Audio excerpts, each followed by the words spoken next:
Hello viewer, আসসালামু আলাইকুম। আজকে আমরা স্টোইক দর্শন নিয়ে কথা বলবো। আপনারা হয়তো জানেন স্টোইক দর্শন কিন্তু একটি প্রাচীন গ্রিক দর্শন। এটি মূলত প্রাচীন গ্রিসে এটির চর্চা করা হতো। তো এই ফিলসফিটা অনেক পপুলার। এটি পপুলার হওয়ার বেশ কিছু কারণ আছে। আমাদের দৃষ্টিভঙ্গি কেমন হওয়া উচিত, এই স্টোইক ফিলসফি কিন্তু এটির একটি সহজ এবং যুক্তিসঙ্গত ব্যাখ্যা দিয়ে থাকে।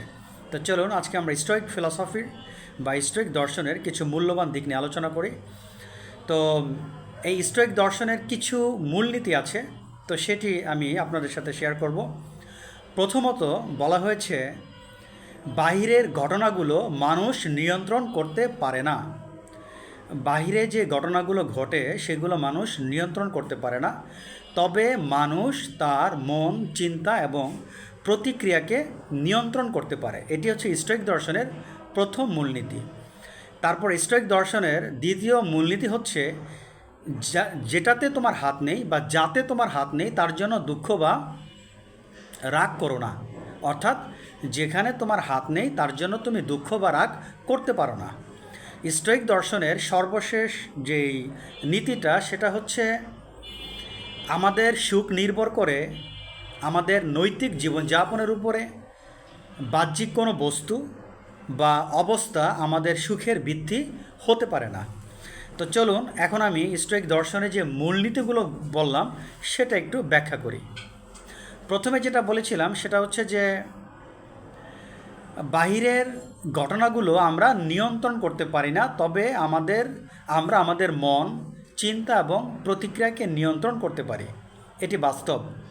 যেমন আমরা আমাদের সমাজ জীবনে, রাষ্ট্রীয় জীবনে, ইভেন আন্তর্জাতিক ক্ষেত্রে কিন্তু অনেক ঘটনা দেখতে পাচ্ছি, যেই ঘটনাগুলো হয় দুঃখময় অথবা আনন্দময় বা হতে পারে অবাক করার মতো।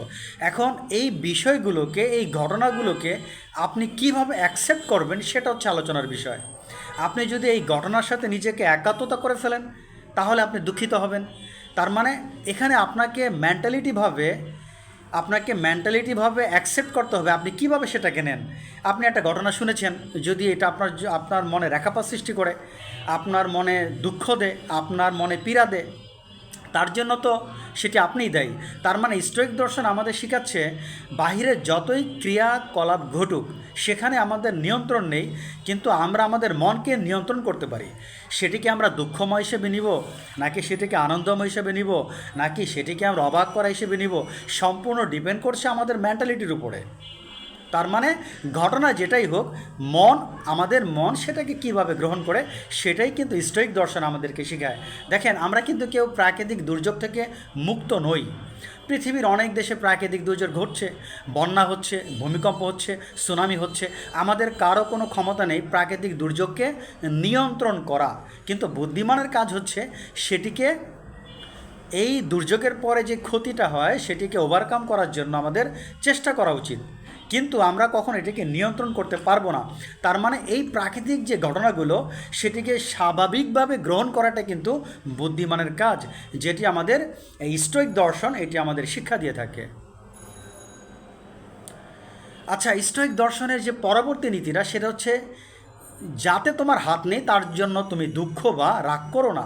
দেখেন, আমরা কিন্তু সমাজে অনেক বৈষম্য দেখতে পাই। কেউ সুদর্শন, কেউ কুৎসিত, কেউ দৈহিকভাবে অনেক শক্তিশালী, কেউ দেখা যায় দৈহিকভাবে অনেক অক্ষম, ডিজেবল, ফিজিক্যাল হ্যান্ডিক্যাপ।